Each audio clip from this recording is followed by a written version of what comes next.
David did not wait for the priest to finish. He snatched the sonogram photo from Tiwa's hand so fast she heard the paper tear at the edge. Not an accident, a statement. He held it up like evidence in a courtroom, his smile wide and practiced, the kind of smile that had been trained in boardrooms and charity galas and places where cruelty wore expensive cologne. "She's carrying my child," David announced into the microphone. "That is why we are here. That is why this wedding is happening today." The church exhaled. 400 people leaned forward at once. Women in silk blouses clutched each other's arms. Men in tailored suits shifted in their seats. Phones rose slowly, the way they always do when something too real is happening to look away from. Tiwa stood at the altar in her mother's white lace, her fingers still curved in the shape of the photo she no longer held. Her chest was moving too fast. She could feel it, the way the room had just shifted its sympathy away from her and toward the narrative David had constructed in 11 words. She had spent 8 months inside this family. 8 months of recording conversations she was never supposed to hear. 8 months of smiling at dinners where the food was beautiful and the business discussed over it was not. 8 months building a case that would have brought down 3 generations of inherited corruption. And now she was standing at an altar, holding nothing. She looked at David. He looked back at her with the calm of a man who had already won. "This is what you get," his eyes said, "for thinking you could outmaneuver us." Tiwa turned toward the doors, not running. She was too trained for running, but she needed air. She needed to think. She needed to be anywhere that was not under the weight of 400 stairs and a lie so large it had its own legal documents. She was 3 steps from the aisle when a shadow moved, not from the doors, from the side. He had been standing near the pillar at the far left of the church, half in the light and half out of it, the way a man stands when he is used to watching rooms without being part of them. Korean. Tall. His suit was the color of charcoal, and it fit him the way suits fit men who do not buy off racks. No tie. The top button of his shirt was open, which in a room full of New York's most formally dressed said everything about how little he needed their approval. A dragon tattoo curled up the left side of his neck, quiet, unhurried, like the man himself. His eyes were already on her when she turned, not on David, not on the crowd, on her, steady and dark and completely unbothered by the chaos filling the room around him. He pushed off the pillar and walked toward her. The crowd noticed before Tiwa did. She saw it in their faces first, the curiosity shifting into something closer to unease, and then she heard his footsteps on the marble and turned. He stopped in front of her, close enough that she could see the stillness in him. The particular kind of stillness that does not come from peace, but from absolute control. "Don't move," he said quietly, almost gently. "Excuse me?" Tiwa's voice was a journalist's voice even now, precise, measured, 3 seconds ahead of her emotion. "Don't move," he said again. "Not toward the doors, not toward him. Stand exactly where you are." "I don't know you." "I know," he said it without apology. "But I know something you don't. And if you walk out of this church right now, you will spend the next 10 years trying to find out what I'm about to tell you in the next 60 seconds. Tiwa stared at him. Behind her, David's voice was rising, calling for ushers, calling for someone to remove the man who had appeared from nowhere and was now standing between her and the exit, like a wall that had grown a face. The man in charcoal did not look at David. He reached into the inside pocket of his jacket and withdrew a folder. Slim, cream-colored, the kind that corporate lawyers carry, into rooms where decisions get made and lives get rearranged. He held it out to her. "That sonogram," he said, his voice dropping just low enough that only she could hear it, "was taken from a clinic your fiancé's family owns. The patient in that file is not you. The pregnancy in that file is not yours." He paused. Just one beat. "That baby isn't yours."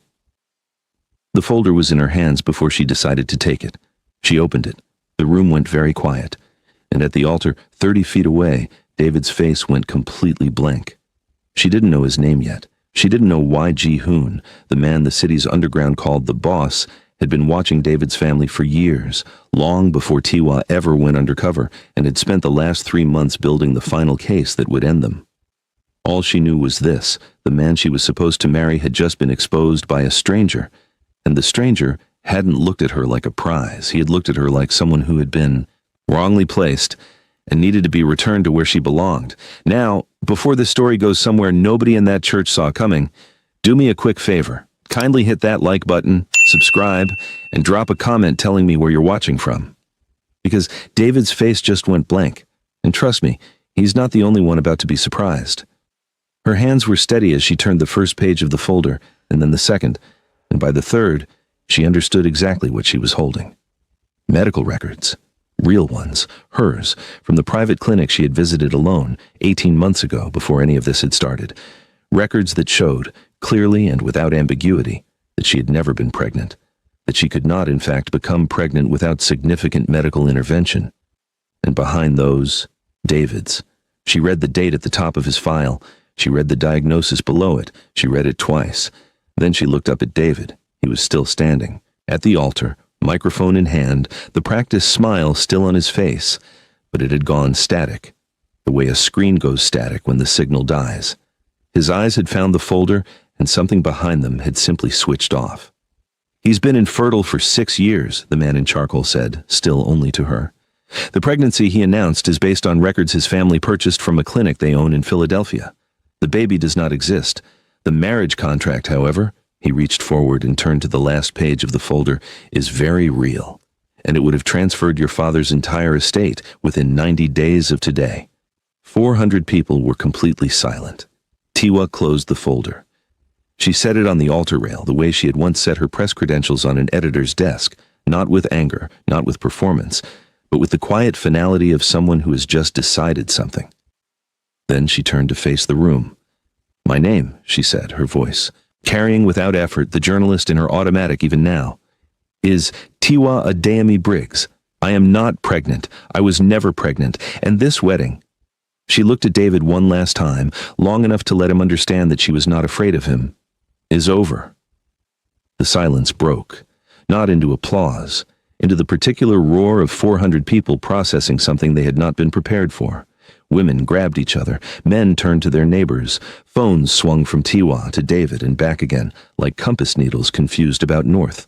David's composure cracked along a very specific seam, not into anger, into the cold, calculating expression of a man already moving to his next play. The man in charcoal stepped forward before David could speak. He offered Tiwa his hand, not urgently, not possessively, the way a person offers a hand to someone crossing unsteady ground, present, steady, entirely optional. She took it. They walked down the aisle together in the crowd, parted without being asked. She was aware of every phone, every whisper, every set of eyes tracking them, and she was aware, more acutely, that the man beside her did not adjust his pace for any of it. He walked like a man who had already decided how this ended. Outside, a black car was idling at the bottom of the church steps. The door opened before they reached it. He waited until she was inside before he got in himself. She didn't speak for the first 10 minutes, neither did he. The city moved past the tinted windows, midtown steel and glass giving way to the quieter geometry of the Upper East Side.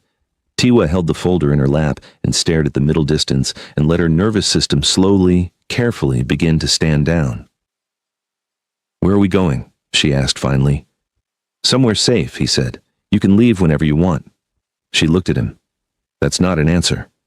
It's the most important part of one." The building they arrived at was the kind that doesn't advertise. Itself, no signage, a lobby of gray stone and low light, a private elevator that required a key, not a floor number. When the doors opened, they opened directly into the apartment. It was not what she expected. No weapons on the walls, no aggressive art. Just space. Clean, considered space, with floor-to-ceiling windows that turned Manhattan into something that looked, from this height, almost peaceful.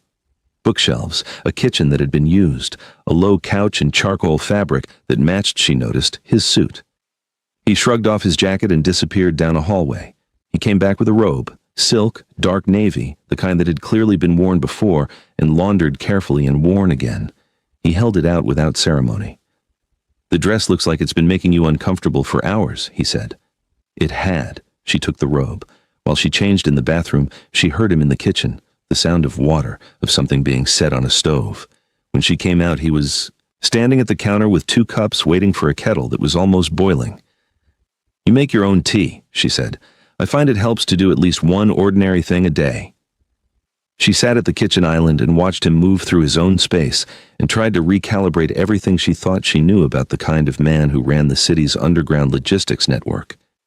He had been described to her, in the files she'd gathered over the years, as precise, controlled, feared. None of those files had mentioned that he kept a kettle on the stove and knew without asking that she would want it strong. He set the cup in front of her and sat across the island. "Thank you," she said. "For the tea. For all of it." She was not sure one phrase could carry that much weight, but she let it try. He nodded once. She found out about the social media campaign by accident. She had asked to use his phone charger, and when her screen came back to life, it was swollen with notifications. Family had moved fast. Photos of her, stripped of context. Headlines that used the word scheme and manipulated, and, in one outlet, unstable. The comments were already building the kind of momentum that takes weeks to undo. She set the phone face down on the counter. "They're all ready." "I know," he said. He had his own phone in his hand. He was already typing. "Give me an hour." She gave him 40 minutes. In that time, she watched him make 4 calls, each one short, each one in a different language. Korean, English, something she thought might be Mandarin. He did not raise his voice in any of them. By the time she finished her second cup of tea, the headlines were gone. In their place, her actual story. Her journalism credentials, her published investigations, 3 separate outlets had run within minutes of each other a profile of the woman who had spent 8 months documenting the Hargrove family's financial crimes. The framing was not scorned bride. It was investigative. Journalists targeted for what she knew. Tiwa stared at her phone screen for a long moment. "You bought them," she said. "The outlets." "2 of them," he said. "The third one did it for free. Apparently they've been wanting to run that story for months."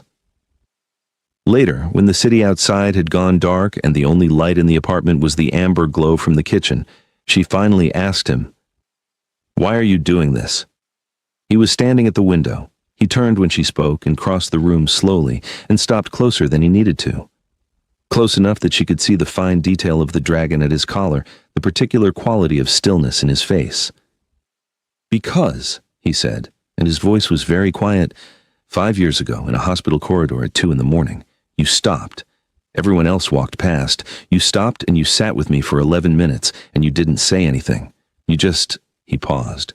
"You just stayed." Tiwa's chest tightened with something she didn't have a name for yet. "I don't remember." "I know," he said. "You didn't do it to be remembered." The air between them had weight to it, the kind that asks a question without using words.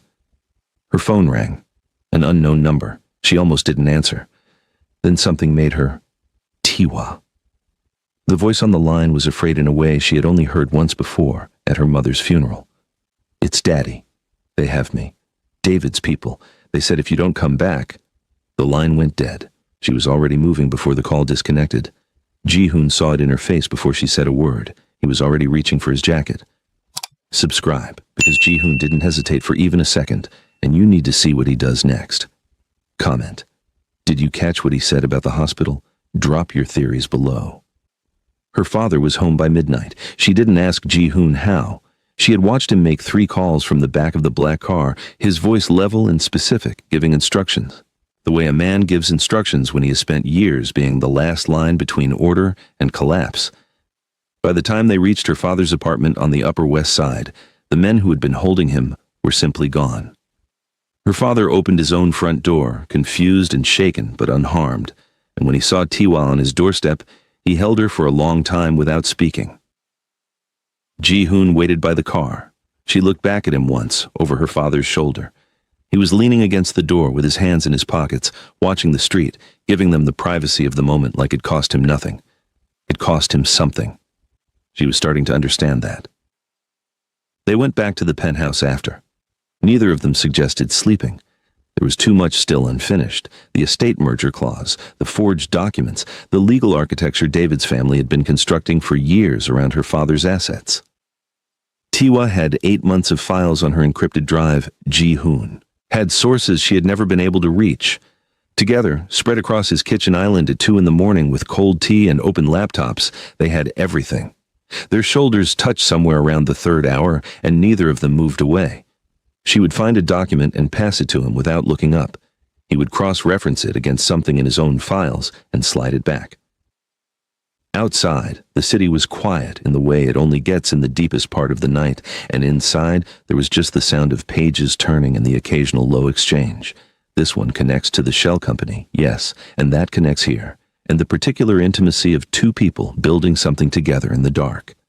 By 4 a.m, the case was airtight. By 5, it was in the hands of 3 separate lawyers, 2 financial regulators, and a journalist Tiwa trusted with her life.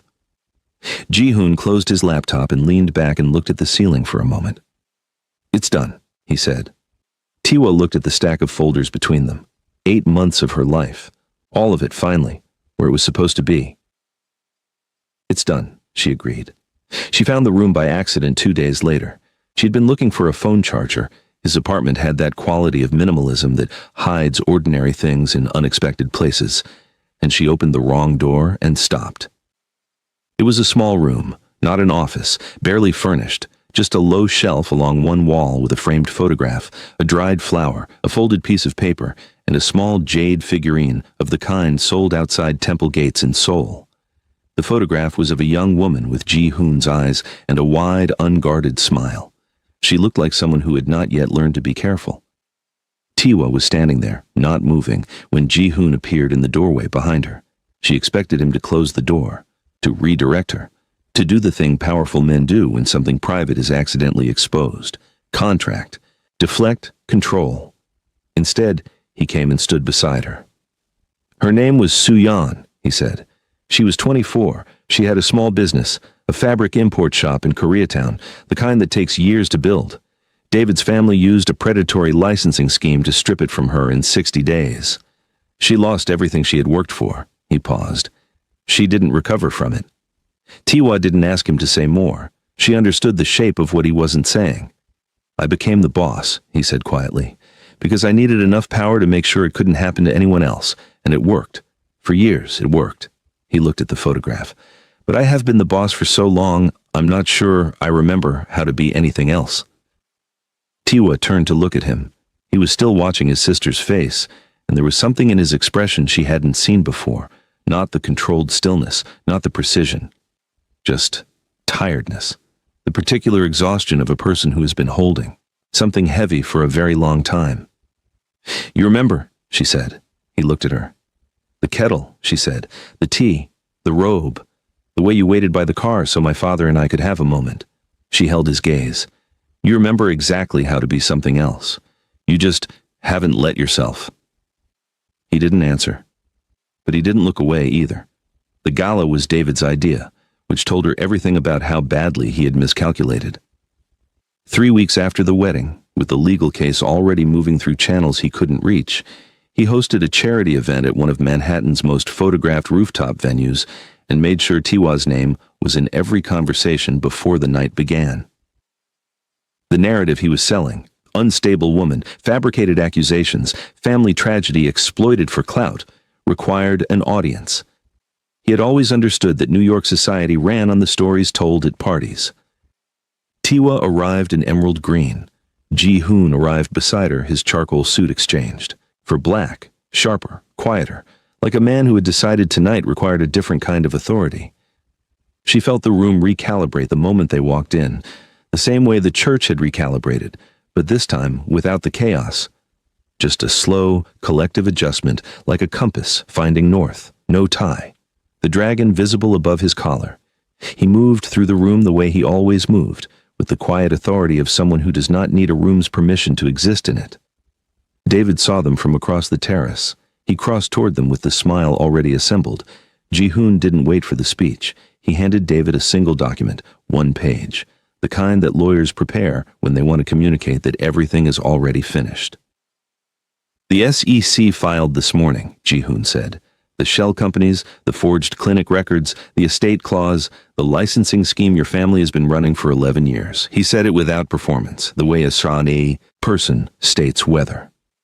It's over. David's smile stayed on his face for 3 full seconds after the rest of him understood. Then it wasn't there anymore. He left his own party. No one followed him. 2 weeks later, Ji-hoon told her she was free. He said it simply, standing at the window with his back half to her, the city below them gold in the late afternoon light. Her father's assets were protected. Her investigation had been published to the kind of reception that changes careers. She had 3 job offers from international outlets and a standing invitation to testify before a Senate Financial Crimes Committee. "You can go anywhere," he said. "London, Seoul, the Washington bureau chief position. I saw the email. It came through this morning." He paused. "You don't owe me anything. That was never the arrangement." Tiwa looked at his back, at the careful set of his shoulders, at the way he was staring out at the city and not at her, giving her the exit the way he had given her. Father, the moment on the doorstep, like privacy, was the only gift he knew how to offer. She thought about the hospital corridor 5 years ago, a man sitting alone on a plastic chair at 2 a.m, and everyone walking past, and something in her that had simply refused to keep walking. She had not done it to be remembered. She had done it because it was the right thing to do. She understood now that some instincts, made in a single unremarkable moment, take years to finish arriving. "I know," she said. She picked up her bag, walked to the door, and then she stopped. She found him on the roof. Not that night. She had gone home, slept, let the silence of her own apartment ask her the questions she needed to answer alone. But the following evening, she took the elevator to the top of his building and pushed open the door to the rooftop terrace, and there he was, standing at the railing with a cup of tea, watching the sun make its slow negotiation with the Manhattan skyline. He turned. She crossed to him and stood beside him at the railing, and they both looked at the city for a moment, the one he had spent years protecting, the one she had spent years documenting, the one that had tried to swallow them both and had not quite managed it. "I have a proposal," she said. "I'm listening." "A partnership." She turned to face him. "You know this city from the inside out. I know how to make the truth impossible to ignore. Together," she let that land, "we could make sure what happened to Suyan doesn't happen to anyone else, officially, legally, with my name on it and your network behind it." Ji-hoon was quiet for a moment. "That's not the only reason you came back," he said. "No," she said. "It isn't." The sun finished setting. He set down his cup and he took her hand, not the way he had at the altar, not steady ground and open exit, but the way a person holds something they have been careful with for a long time and are finally allowing themselves to keep. No cameras, no crowd, no performance. Just the city below them and the first cool breath of evening, and 2 people who had spent years being necessary to everyone else, discovering what it felt like to be chosen. If you made it here, you already know this story isn't really about a wedding. It's about what happens when someone finally sees you, not the version you perform, not the version that's useful, just you. If that hit somewhere real, subscribe and hit the like button, because Ji-hoon and Tiwa's story is just beginning, and the next chapter goes somewhere neither of them expected. And drop a comment. Which moment got you? Because I already know it wasn't the gala. See you in the next one.